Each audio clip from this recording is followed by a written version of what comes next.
Este é o Tio Dom, e ele tem um grande problema. Ele é o chefe da maior selva do mundo, mas sua economia está prestes a parar. Por quê? Bananas. Veja, o governo da selva dos Estados Unidos opera com um orçamento, e todo ano esse orçamento é renovado, levando em conta coisas como mudanças nos gastos e prioridades nacionais que mudam. Em certos anos, os gastos militares aumentam, em outros, há cortes na saúde e assim por diante. É como nossos pais dando mesada quando éramos filhotes de macaco. O governo da selva recebe muitas bananas do Congresso para gastar em suas atividades, mas essa pilha de bananas está causando um grande pesadelo para o Tio Dom. E agora, isso está se tornando um problema de todo mundo. Veja, o Congresso da Selva parece não conseguir chegar a um acordo sobre o orçamento, com os times vermelho e azul se recusando a ceder em qualquer ponto para o outro lado. No entanto, o orçamento do governo precisa da aprovação dos dois times. Em outras palavras, apoio bipartidário para manter a selva funcionando. Enquanto essa disputa ocorre nos níveis superiores da selva, os macacos comuns acabam pagando o preço, porque uma paralisação do governo significa que coisas como parques nacionais, aeroportos e hospitais, que empregam trabalhadores federais, ficariam sem bananas para pagar esses mesmos trabalhadores. E sem um acordo à vista, Tio Dom emitiu um alerta para as agências federais, informando-as para se prepararem para demissões em massa, sinalizando que o pior ainda está por vir. O que acontece quando as bananas acabam? Por que vermelho e azul não se entendem? E o que isso significa para macacos como nós? Veja como funciona a paralisação do governo dos Estados Unidos. Lembra quando nossos pais davam mesada quando éramos pequenos? E se a mamãe quiser nos dar 10 bananas por dia, enquanto o papai quiser nos dar 15? Mas em vez de se acertarem, discutem até tarde e esquecem de nos dar a mesada no dia seguinte. Papai e mamãe querem provar que estão certos enquanto vamos para a escola de mãos vazias. Isso está acontecendo nos mais altos níveis do governo da selva. Mas em vez disso, quando os líderes da selva não conseguem concordar em como dividir as bananas, não estamos falando de 10 ou 15 bananas, estamos falando de bilhões de bananas. Como o Congresso da Selva não chega a um acordo sobre orçamento ou plano temporário de gastos, o governo não pode usar as bananas nas atividades diárias. Em outras palavras, o fornecimento de bananas para muitos setores do governo federal simplesmente para. De repente, os macacos que limpam parquinhos, trabalham em clínicas e patrulham parques param de receber pagamento. Como ninguém recebe pagamento, os parques nacionais da selva fecham os portões. Escritórios federais de saúde da clínica fecham. Escritórios do governo fechados, exceto os serviços essenciais.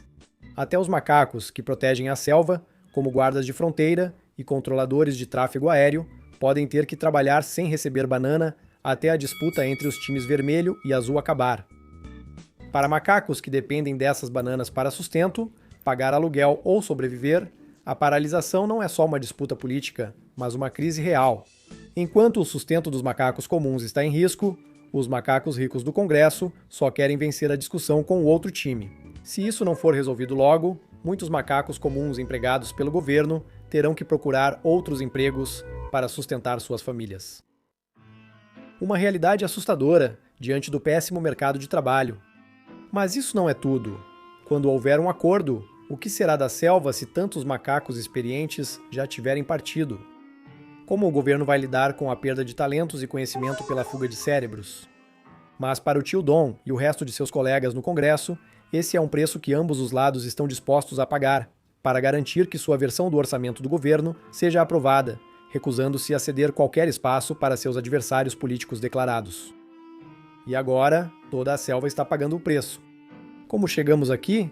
E por que as equipes vermelha e azul não conseguem se entender?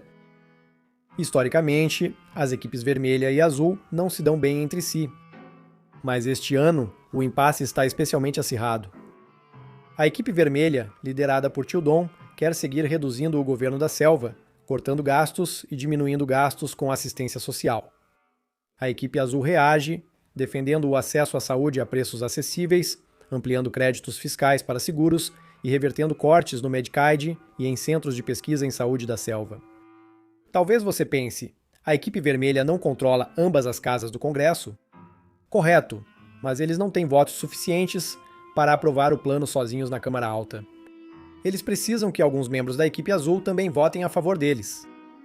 Por causa disso, a equipe azul tem poder suficiente para bloquear o orçamento da equipe vermelha, usando essa influência para exigir mudanças com as quais o Tio Dom e a equipe vermelha não ficam muito satisfeitos. Ambos os lados vêm discutindo sobre isso há meses, sem nenhum acordo à vista, e mesmo quando o prazo final se aproximou, as duas equipes se recusaram a ceder. Tio Dom e a equipe vermelha acham que a paralisação será culpa da equipe azul, minoria vista como teimosa por bloquear salários de centenas de milhares de trabalhadores. No outro campo, a equipe azul acha que lutar contra Tio Dom e os vermelhos para proteger benefícios de saúde e assistência social os fará parecer uma resistência valente. Enquanto os líderes discutem, os macacos comuns ficam sofrendo as consequências desse impasse, levando à paralisação que aconteceu em 1º de outubro de 2025. A primeira em quase 7 anos. Mas agora, a situação parece ainda pior para o macaco comum. Diferente dos fechamentos anteriores, Tio Dom informou por memorando a todos os órgãos federais que não é só esperar o impasse passar.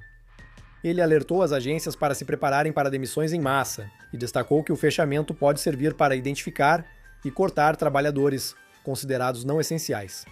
Em paralisações anteriores, a maioria dos funcionários federais colocados em licença não remunerada, ou seja, mandados para casa sem salário, acabou sendo chamada de volta e recebeu os valores retroativamente após a reabertura do governo. A dor foi real, mas pelo menos foi temporária. Desta vez, a ameaça é diferente. Tio Dom e sua equipe estão considerando abertamente usar a paralisação como uma ferramenta para reduzir o governo de vez. Há meses, Tio Dom e sua equipe cortam orçamentos e reduzem o quadro de funcionários federais.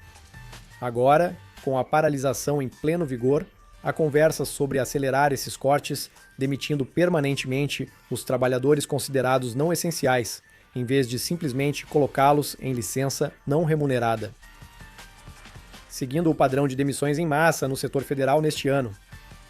Essa abordagem é inédita. No passado, até paralisações curtas eram consideradas apostas políticas arriscadas, e ambos os partidos buscavam rapidamente restaurar a normalidade. Agora, a Casa Branca parece até ansiosa para deixar a paralisação se prolongar, usando isso como instrumento de pressão para supostamente cortar excessos. O impacto seria enorme. Estima-se que até 40% dos funcionários federais, quase 1 milhão, possam ser colocados em licença sem remuneração, muitos com risco de perder o emprego definitivamente. Muitos dos afetados atuam na proteção de fronteiras, controle de tráfego aéreo e segurança pública, considerados pela maioria como serviços essenciais. Por isso, esses serviços seguirão ativos, porém com equipes mínimas e sem pagamento. Mas não termina aí.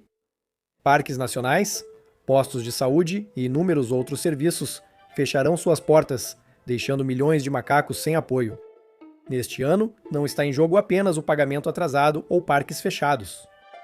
Para muitos, a dúvida é se seus empregos existirão quando tudo se acalmar, e ninguém sabe se o governo será o mesmo. E agora, o que acontece? O principal é que, enquanto os times vermelho e azul brigam no topo das árvores, os macacos comuns, que cuidam dos doentes, administram voos e mantêm a selva funcionando, lidam com as consequências. Para ricos e poderosos, a paralisação é só mais uma rodada em seu jogo interminável de disputa por superioridade. Eles debatem sobre pilhas de bananas, trocam acusações no noticiário e planejam o próximo passo político no conforto de suas luxuosas comunidades fechadas. Para os macacos da classe média e trabalhadora, isso não é um jogo. Cada salário não recebido pode resultar em falta de comida, noites sem dormir e preocupação com o aluguel e a sobrevivência. Famílias precisam escolher entre comida ou remédios, trabalhadores enfrentam filas em bancos de alimentos e sonhos são adiados enquanto os poderosos brigam. A verdade é que a maioria dos macacos só quer poder viver suas vidas. Eles só querem fazer seu trabalho, cuidar de suas famílias e viver com um pouco de dignidade. Mas, nessa paralisação, viraram peões, vítimas de um jogo que nunca pediram para jogar. Enquanto ricos e poderosos planejam o próximo passo pelo poder, lembre-se de quem paga o preço. Além da perda dos meios de subsistência, quem sabe o que a redução da força de trabalho causaria ao governo da selva. Será que nossos parques nacionais receberão o carinho e cuidado que merecem? Nossa infraestrutura de transporte vai piorar? Como os prestadores de serviços de saúde lidarão com a perda simultânea de grande financiamento e força de trabalho? Ninguém sabe ao certo. Só o tempo dirá como as coisas vão se desenrolar, mas com sorte um acordo será alcançado em breve. Protestos ocorrem na selva para alertar sobre os impactos da paralisação do governo e pressionar Tio Dom, equipes vermelha e azul, a negociarem e chegarem a um acordo. Da próxima vez que ouvir sobre a paralisação do governo dos Estados Unidos, você já saberá o que ocorre nos bastidores e como isso afeta pessoas comuns como nós. Se algum macaco estiver confuso, lembre-se que esta é só uma explicação simples sobre a paralisação do governo dos Estados Unidos, sem críticas ou endossos. Não processe Monkey Explains e obrigado por assistir.